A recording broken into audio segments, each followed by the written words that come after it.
नमस्कार दोस्तों। कड़कड़ाती ठंड, मूसलाधार बारिश और रात के ठीक 2 बजे हवेली का वह भारी भरकम लकड़ी का दरवाजा जब मेरे मुंह पर जोर से पटका गया तो उसकी गूंज ने मेरी बची कुची रूह को भी कपा दिया। दरवाजे के उस पार से भारी ताला लगने और लोहे की सिटकनी चढ़ने की सरसराहट आई और फिर एक भयानक डरावना सन्नाटा छा गया। मेरे दोनों हाथों में सिर्फ 6 महीने की मासूम बच्ची थी, जो भूख, गीले कपड़ों और कड़कड़ाती ठंड की वजह से नीली पड़ती जा रही थी। मेरे पूरे शरीर पर मेरी सास, ननद और पति के हाथों दिए गए जख्मों के नीले काले निशान उभर आए थे। उस रात मुझे बिना किसी जुर्म के, बिना एक पैसे या एक सूखे कपड़े के, सिर्फ इसलिए सड़क पर फेंक दिया गया था क्योंकि मैं उस नामचीन जमींदार घराने को एक बेटा यानी वारिस नहीं दे सकी थी। मूसलाधार बारिश का पानी मेरे गालों पर बहते हुए आंसुओं से मिल रहा था। मैं अपनी नन्ही सी जान को अपनी छाती से चिपकाए उस भारी बंद दरवाजे को पीटती रही, गिड़गिड़ाती रही, लेकिन अंदर से सिर्फ खामोशी की एक कड़वी दीवार खड़ी रही। अंततः मैं हिम्मत हारकर उसी कीचड़ और पानी से भर भरी सड़क पर गिर पड़ी। लेकिन यह कहानी सिर्फ उस एक काली रात की नहीं, यह कहानी उस झूठी शान, वारिस की अंधी हवस, घर के अंदर छिपे हैवानियत भरे अत्याचारों और उस भयानक पछतावे की है, जिसने आखिरकार एक पूरे भरे पूरे रसूखदार परिवार को शमशान बनाकर रख दिया। पंजाब के उस बड़े रसूखदार और पुश्तैनी जमींदार घरानों में पैसों, जमीनों और जायदाद की कभी कोई कमी नहीं रही। सैकड़ों एकड़ में फैली उपजाऊ फसलें, शहर के बीचों बीच बने आलीशान बंगले, हवेली में दिन रात टहलते दर्जनों नौकर चाकर और आसपास के पूरे इलाके में चलने वाला हुकूमती दबदबा। लेकिन इस तमाम रसूख और दौलत की ऊंची दीवारों के पीछे एक बहुत गहरी कड़वाहट और घटिया मानसिकता छिपी हुई थी। हमारे पूरे इलाके में किसी मर्द की हैसियत इस बात से तय की होती थी कि उसकी तिजोरी में कितना सोना या बैंक बैलेंस है। हैसियत इस बात से तय होती थी कि उसकी हवेली के दरवाजे पर उसके नाम की तख्ती कौन लगाएगा, उसकी जमींदारी की गद्दी पर बैठकर मूछों पर ताव कौन देगा और उसके मरने के बाद उसकी अर्थी को कंधा देने वाला कुल का वारिस कौन होगा। मेरे ससुर जी के पास अपार संपत्ति थी, लेकिन कोई दूसरा बेटा नहीं था। उन्होंने अपनी पूरी जिंदगी गांव के चौपालों में तानों, हिराकत और भरी नजरों और दबी जुबान में कही गई कड़वी बातों के बीच बिताई थी। हर तीज त्योहार पर लोग मुंह पर तो उनकी झूठी तारीफें करते, लेकिन पीठ पीछे हंसते कि इतनी बड़ी रियासत का क्या फायदा जब कल को इसे संभालने वाला कोई वारिस ही पैदा नहीं हुआ।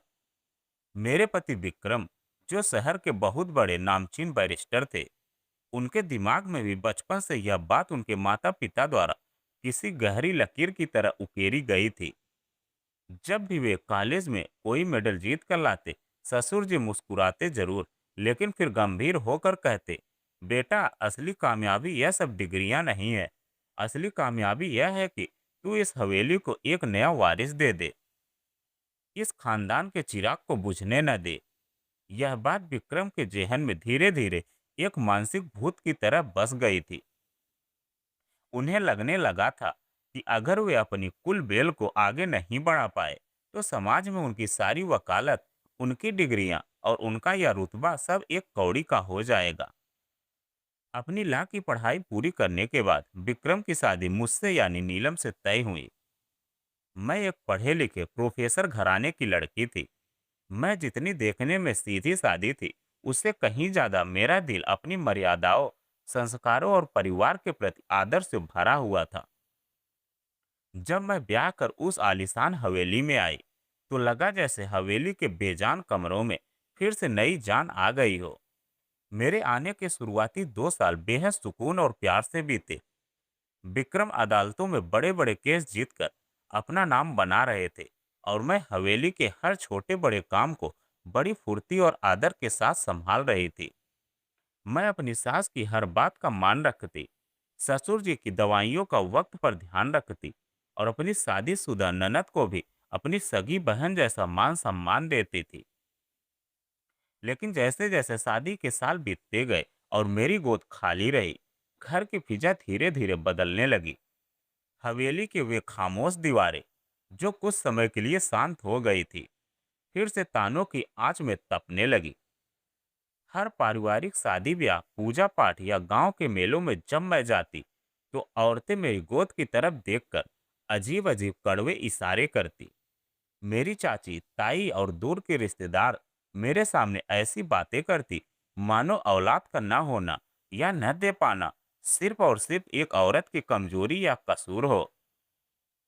मेरी शादीशुदा ननद, जो हर महीने हफ्तों हफ्तों के लिए मायके आकर जमावड़ा लगा लेती थी, वह भी इन तानों में कभी पीछे नहीं रहती थी।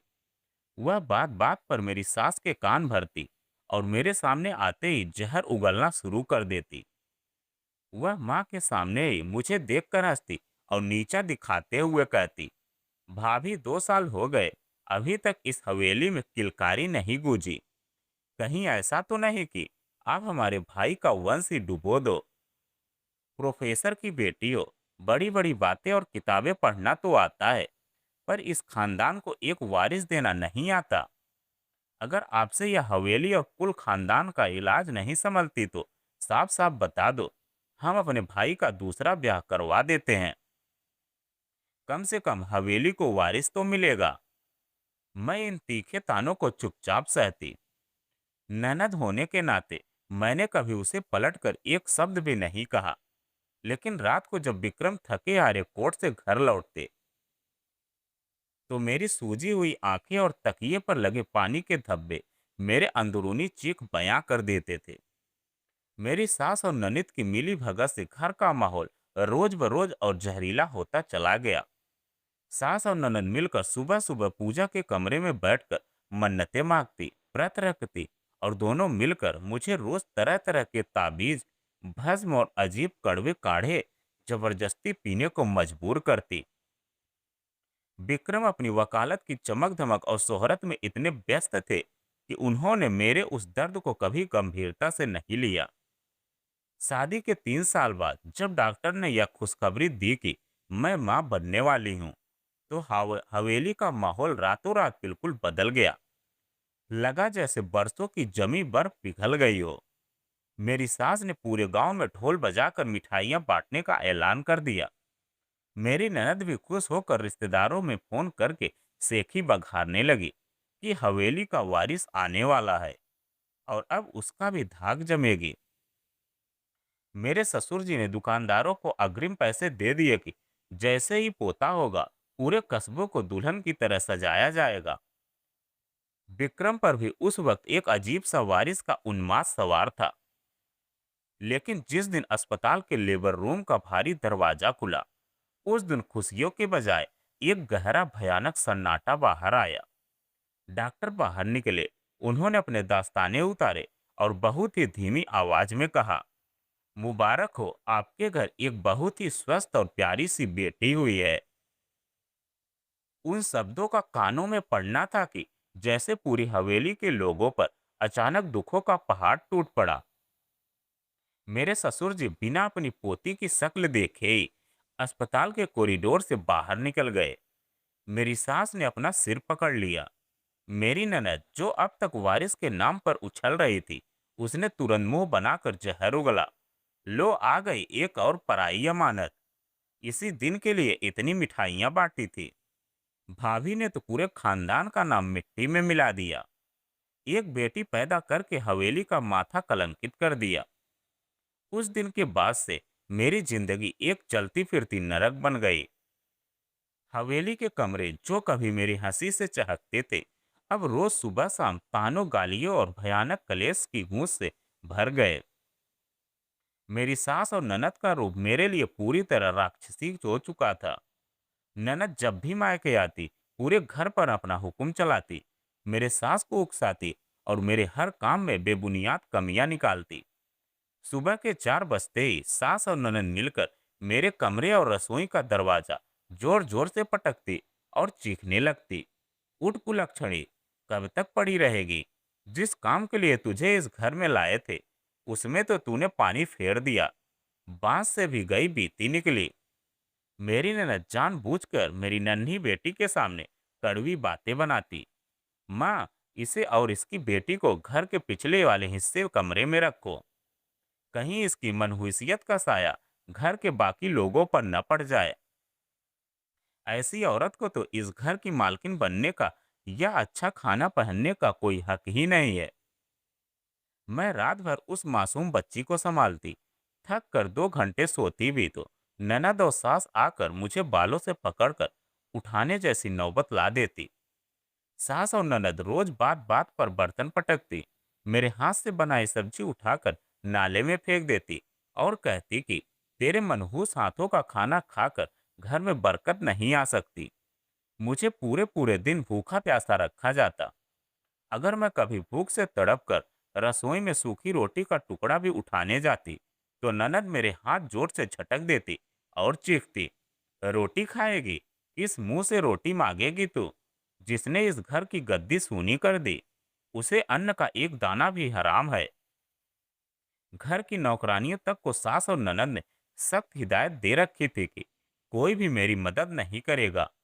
भूखे रहने के कारण जब मेरी छाती में दूध बनना बंद हो जाता और मेरी मासूम बच्ची भूख से बिलक बिलक कर रोती, तो ननद हंस कर ताना मारती, देख लो, माँ की मनहूस और औलाद भी मनहूस, रो रो कर पूरे घर की शांति हराम कर रखी है।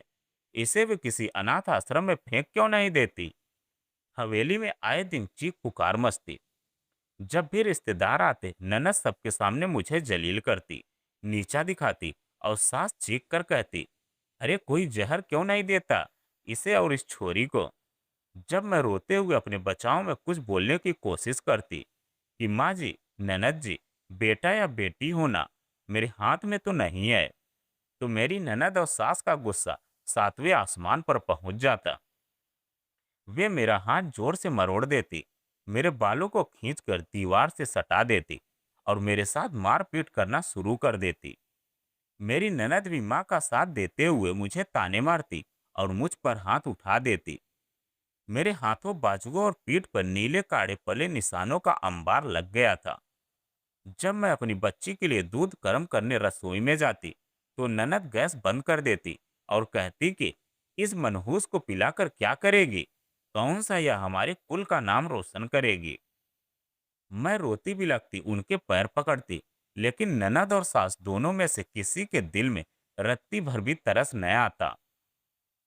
जब विक्रम थके हारे कोर्ट से घर लौटते, तो मेरी ननद और सास मिलकर तुरंत उनके कान भरना शुरू कर देती।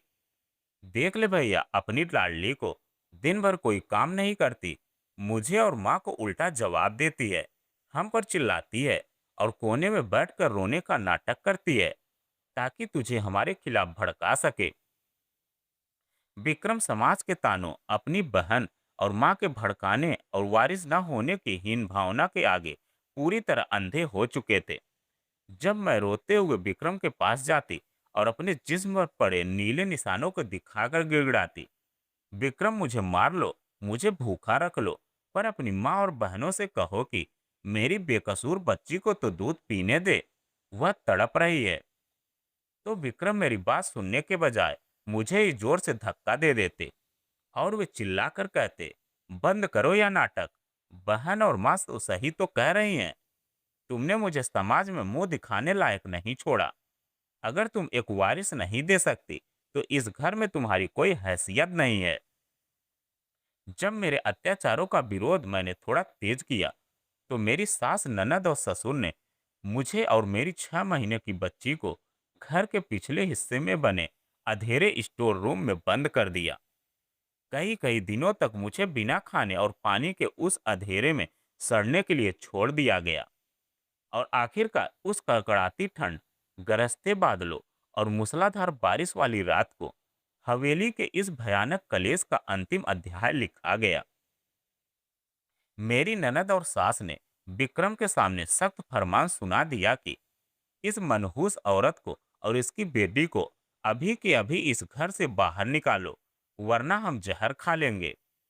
ननद ने तो गुस्से में आकर मेरा सूटकेस और कपड़े खुद उठाकर बाहर सड़क पर फेंक दिए।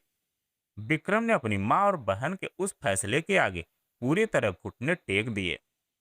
उन्होंने खुद मेरा हाथ पकड़ा और घसीटते हुए मुख्य दरवाजे तक लाए।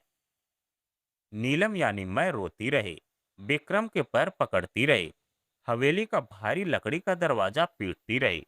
विक्रम, दरवाजा खोलो, बाहर बहुत ठंड है, मेरी बच्ची जम जाएगी। मुझे निकाल दो, पर मेरी बच्ची को अंदर ले लो। लेकिन विक्रम ने अंदर से भारी कुंडी चढ़ा दी। समाज के डर और अपनी बहन माँ के उकसावे में आकर एक पिता ने अपनी ये पत्नी और 6 महीने की बेकसूर बच्ची को सड़क पर भटकने के लिए बेघर कर दिया। उस काली रात हवेली का दरवाजा बंद होने के बाद मैंने अपने मासूम बच्ची के मुंह को देखा और तय किया कि मैं मरूंगी नहीं। मैंने अपने आंसुओं को पोंछा और अपनी बच्ची की खातिर जीने का फैसला किया। मैं किसी तरह गिरते पड़ते शहर पहुंची। वहां एक छोटे से कमरे में रहकर मैंने बर्तन मांजे, कपड़े धोए, सिलाई कढ़ाई और ट्यूशन पढ़ाए। मैं अपना पेट काट कर अपनी बेटी को पढ़ाया लिखाया। मेरी बेटी, जिसका नाम मैंने आद्या रखा, वह बचपन से ही बहुत कुशाग्र और स्वाभिमानी थी। उसने देश की सबसे प्रतिष्ठित ला यूनिवर्सिटी से टॉप किया, गोल्ड मेडल हासिल किया और देखते ही देखते देश की एक निडर बैरिस्टर बनी। दूसरी तरफ उस आलीशान हवेली में नियति अपना भयानक खेल खेल रही थी।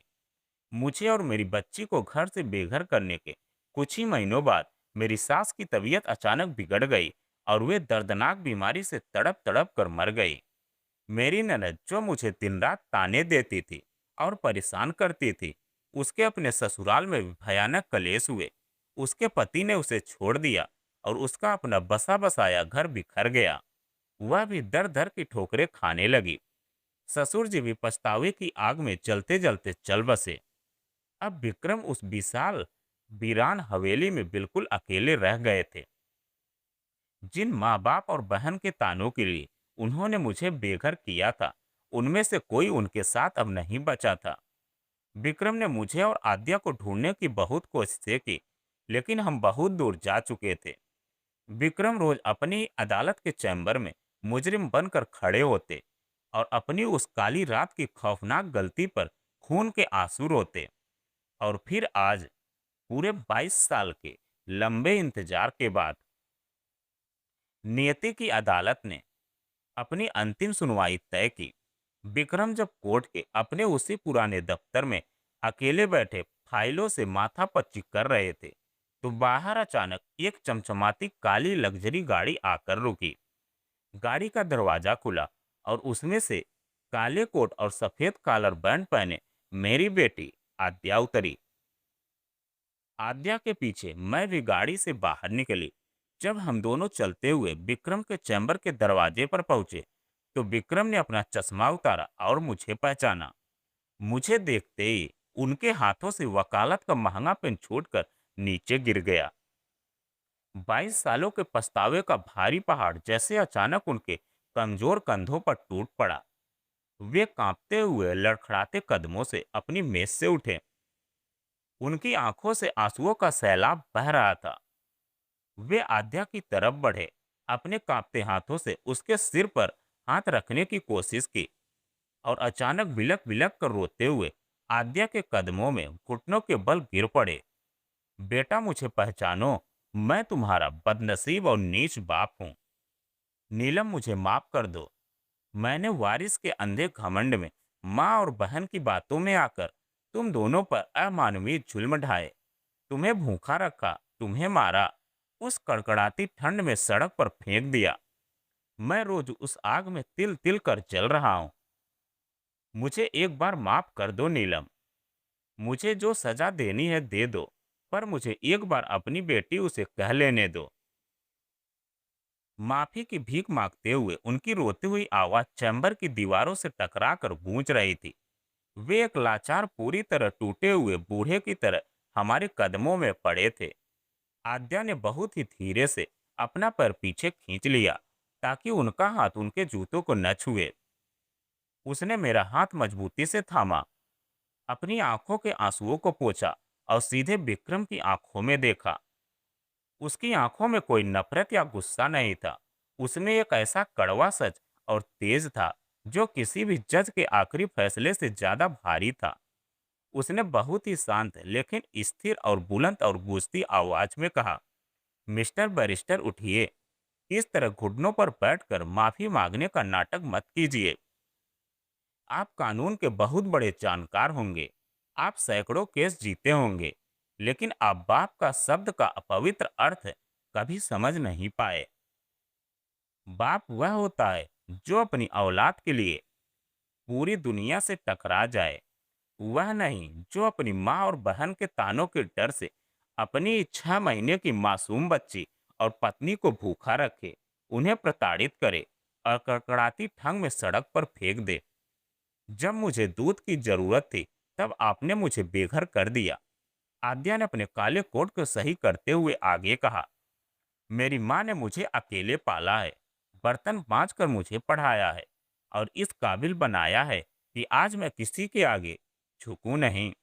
मेरे लिए मेरे पिता का वजूद उसी रात हमेशा के लिए मर गया था, जिस रात आपने हवेली का दरवाजा अंदर से बंद कर लिया था। आपके पास तो आपकी हवेली, आपकी जमींदारी और आपका झूठा घमंड था ना। फिर आज आप किस हक से मुझे बेटी कह रहे हैं? आपका कोई वारिस नहीं है मिस्टर बैरिस्टर। आप आज भी उतने ही लावारिस हैं और अकेले हैं जितने उस काली रात को थे। उसके एक एक शब्द ने विक्रम के दिल और आत्मा को छलनी कर दिया। उसके पास अपने बचाव में कहने के लिए कोई तर्क या दलील नहीं थी।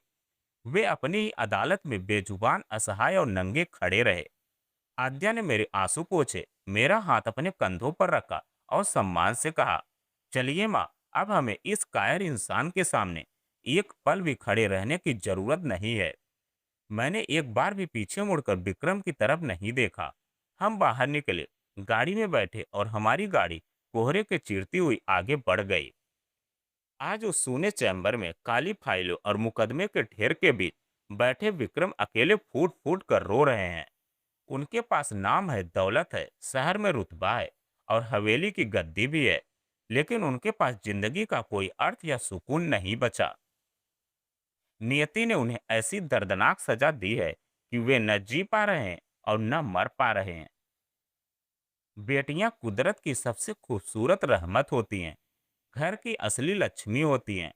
जो इंसान वारिस की अंधी हवस में अपनी इस संतान को प्रताड़ित करता है और ठुकराता है, नियति उसे जिंदगी के आखिरी पड़ाव पर ऐसा अकेला और बेबस छोड़ती है कि वह सिर्फ अपने ही पछतावे की आग में तिल तिल कर मरता है और सुकून की एक सांस के लिए तरसता रहता है।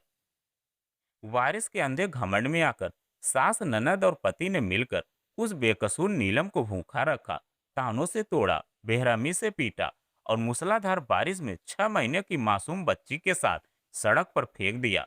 लेकिन वे यह भूल गए कि वक्त का चक्र जब घूमता है तो हिसाब बहुत भारी होता है। काश विक्रम ने अपनी माँ और बहन के उकसावे में आकर अपने ही खून को न ठुकराया होता, तो आज उसे 22 साल बाद अपनी बेटी के सामने मुजरिम बनकर घुटनों के बल न गिरना पड़ता। अपने ऊपर किए गए अत्याचार कभी फलते नहीं, वे इंसान को आखिर में सिर्फ पछतावे के मोड़ पर लाकर छोड़ते हैं। तो दोस्तों, कैसी लगी आपको नीलम और आद्या की यह दर्द भरी कहानी?